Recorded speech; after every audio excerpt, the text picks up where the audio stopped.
পাকিস্তান এবং বাংলাদেশের সশস্ত্র বাহিনী কিন্তু একই অরিজিন থেকে এসছে। যে পাকিস্তান সেনাবাহিনী যতই রাজনীতিতে ইনভলভ থাকুক, তারা কিন্তু কখনোই তাদের পেশাগত যোগ্যতার সাথে কম্প্রোমাইজ করে না। হাসিনা সরকার যেটা করেছে, অযোগ্য, সুপারসিটেড, দুর্নীতিবাজ এদেরকে উপরে নিয়ে ডজনকে ডজন অফিসার, যারা হয়তো মেজর হিসেবে বাড়ি যাওয়ার কথা, তাদেরকে জেনারেল করা হয়েছে। বাংলাদেশে দেখি যে রাজনীতিবিদরা সেনাবাহিনীকে ব্যবহার করে ক্ষমতায় টিকে থাকে, অপকর্ম করতে বাধ্য করে, গুম, আয়নাগরের মতো ঘটনা ঘটে। এটা কেন বিষয়টা লক্ষ্য করেছেন কি? যে বহির্বিশ্বের সেনাবাহিনী একরকম, বাংলাদেশের সেনাবাহিনী হচ্ছে একরকম। পাকিস্তান এবং বাংলাদেশের সশস্ত্র বাহিনী কিন্তু একই অরিজিন থেকে এসছে। ব্রিটিশ আর্মি যখন চলে যায়, ব্রিটিশ সরকার যখন ভারত উপমহাদেশ ত্যাগ করে, তখন ভারত এবং পাকিস্তান দুইটা দেশ হয়।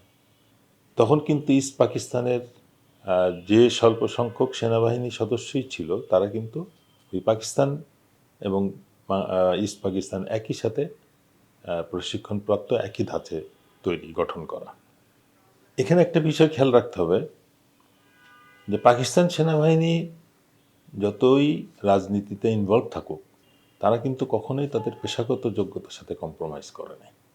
তাদের অনেক বদনাম আছে, তারা ব্যবসা করছে, তারা রাজনীতি করছে, দেশ চালাচ্ছে, গণতান্ত্রিক সরকারকে উৎখাত করছে। হাসিনা সরকার যেটা করেছে, অযোগ্য, সুপারসিটেড, দুর্নীতিবাজ এদেরকে উপরে নিয়ে এই জিয়াউল হাসান বলি, আজিজ বলি, ডজনকে ডজন অফিসার, যারা হয়তো মেজর হিসেবে বাড়ি যাওয়ার কথা, লেফটেন্যান্ট কর্নেল হিসেবে বাড়ি যাওয়ার কথা, তাদেরকে জেনারেল করা হয়েছে। তাদেরকে উচ্চ পদে নিয়ে তখন তাদেরকে দিয়ে যত রকম অপকর্ম করানো হয়েছে, যারা তাদের পদের জন্যে নিজেদেরকে রাজনৈতিক সরকারের কাছে বিলীন করে দিয়েছে। এই কারণেই আমাদের দেশ যেটা ঘটেছে পাকিস্তানে, সেটা কখনো ঘটবে না, বা ঘটতে অনেক সময় লাগবে, অধঃপতনটা সশস্ত্র বাহিনীর। এখন আমার যেটা দুশ্চিন্তা, আমরা গত 1.5 বছরে শুনছি যে অনেক রকম আধুনিক অস্ত্র শস্ত্র সরঞ্জাম ক্রয় করা হচ্ছে। নিঃসন্দেহে এটার প্রয়োজন আছে, কিন্তু এটা যারা ব্যবহার করবে, তাদের দেশপ্রেম, তাদের পেশাগত যোগ্যতা, তাদের নৈতিক অবস্থান যদি সঠিক না থাকে, তাহলে আমরা মিডল ইস্টে অনেক দেশ দেখি যাদের অনেক অত্যাধুনিক অস্ত্রশস্ত্র থাকা সত্ত্বেও তারা কোনো রকম, ইসরায়েলি বলি বা ইরাক যখন আক্রমণ করে, তারা তাদের সক্ষমতা দেখতে পুরোপুরি ব্যর্থ হয়। শুধু অস্ত্রই যথেষ্ট না, অস্ত্র যারা ব্যবহার করবে তাদের পেশাগত যোগ্যতা এবং মান প্রয়োজন আছে।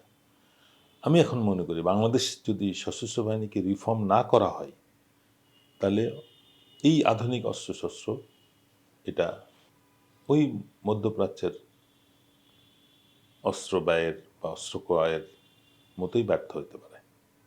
তো সুতরাং রিফর্মটাকে করে প্রফেশনালদেরকে আবারও সামনে নিয়ে এসে তাদেরকে কমান্ড দিয়ে যদি তখন তাদেরকে সশস্ত্র করা হয় আধুনিক অস্ত্রে, তাহলে আমি মনে করি দেশ আবার তার প্রতিরক্ষার বিষয়ে নিজের পায়ে দাঁড়াতে সক্ষম হবে।